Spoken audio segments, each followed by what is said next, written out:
नमस्कार, माझे नाव वेदिका विलास वाकडे. मी जिल्हा परिषद प्राथमिक शाळा बारसवाडा या शाळेची विद्यार्थिनी.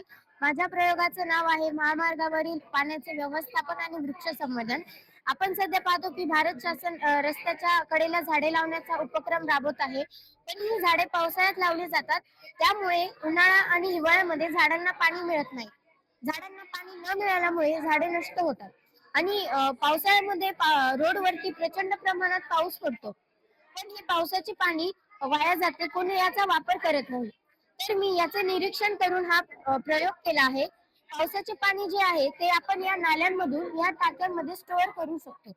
आणि जे स्टोअर केलेलं पाणी आहे ते आपण हिवाळ्यामध्ये आणि उन्हाळ्यामध्ये सोलरच्या साहाय्याने झाडांना देऊ. ते झाडांना आपण सोलरच्या साहाय्याने दिल्यामुळे विजेची बचत होईल आणि जो खर्च आहे विजेसाठी लागणारा तो देखील वाचेल.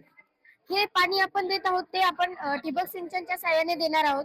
कारण की आपण जे पाणी स्टोअर केलं आहे ते मर्यादित स्वरूपाचं आहे आणि ते पाणी मर्यादित स्वरूपाचं असल्यामुळे सगळ्या झाडांना सारख्या प्रमाणात पाणी देण्यासाठी आपण ते ठिबक सिंचनचा वापर करून देणार आहोत.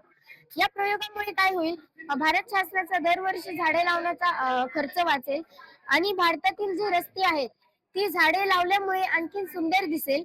पाण्याचे व्यवस्थापन होईल आणि वृक्ष संवर्धन होईल. वृक्ष संवर्धन झाल्यामुळे आपलं पर्यावरणाचं संतुलन हे सारखं राहील.